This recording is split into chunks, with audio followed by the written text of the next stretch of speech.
Well, Ontario Provincial Police data shows an increasing number of intimate partner violence calls. In 2024, the number of victims reporting crimes in Ontario was up more than 18% from the year before. But some community victim-focused organizations say police response and coordination has improved. So, for more on this, we've reached Erin Lee.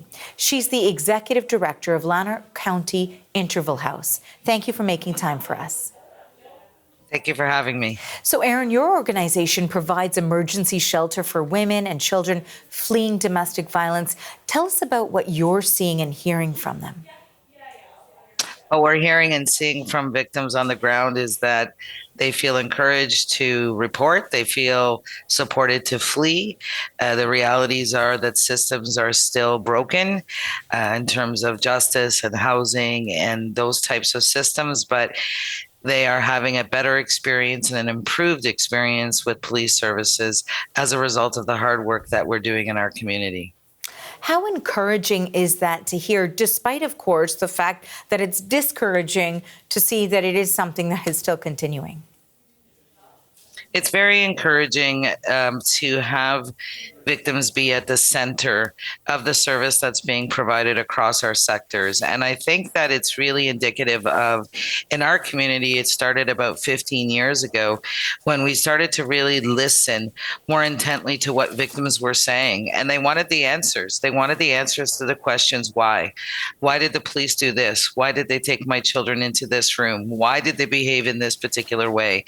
And the police responded to that. And we started working more collaboratively together, and since then that has grown and we are seeing the impacts. And I think that we have to be mindful that an increase in calls with a decrease in femicides in our province needs to be reframed, and we need to think about the fact that people are talking about it.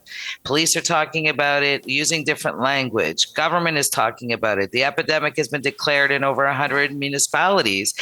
People are feeling validated. Women are feeling validated and are finding their courage to call and to plan and to escape and to flee. And if that is our reality, then I don't necessarily think that that's a bad thing. Let's get a better picture, a clearer picture of the situation in this country. How big of an issue is intimate partner violence? Do you think you could put it into perspective on how severe it is and how prevalent it is in society? I think it's hugely prevalent. I think last year in Canada, we had over 180 femicides. I think the work of the Domestic Violence Death Review Committee in Ontario is trying to continue to review cases spanning a few years as a result of the backlog in courts. I think that there is no doubt in my mind that's why police services are reporting that the highest call for service is related to gender-based intimate partner violence. And I think that that's why we see an increased call in our crisis calls in shelters across the province. And the reality is that across the province, shelters are full and we're turning away more people because people are finding their courage to flee. It touches all socioeconomic levels, all communities of people. It's a reality everywhere in every city, in every small town. Gender-based violence is alive and well, and we need to continue to work to change the landscape. We need to talk about it. We need to talk about it at our dining room tables. We need to talk it in our faith spaces, and we need to make sure that we're always talking about how when you see violence, you name violence, and we can change violence.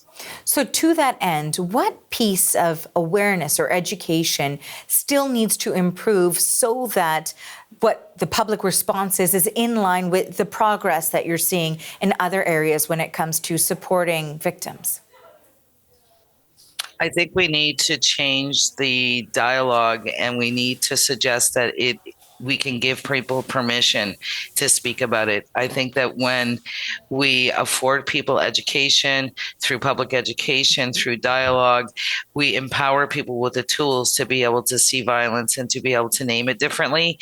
I think we need to continue to look at how do we provide outreach support?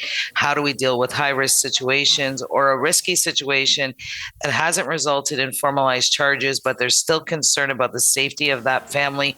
How do we build that outreach component in and make sure that we're following up? Erin, very finally, I wanted to ask you if there's any one particular experience that really stands out to you in the conversations that you've had of an improvement in the system or an area where the system needs to still improve. I think that it's a very interesting question. I think that it's really great when we can support a young person who doesn't want to engage police, who wants nothing to do with that system, where we can build that relationship and build the bridge and have that person be able to cross over the bridge and say, you know what, it wasn't so bad. You know what, they were helpful to me. They're going to help me so that I stay safer. I think that that's an amazing message.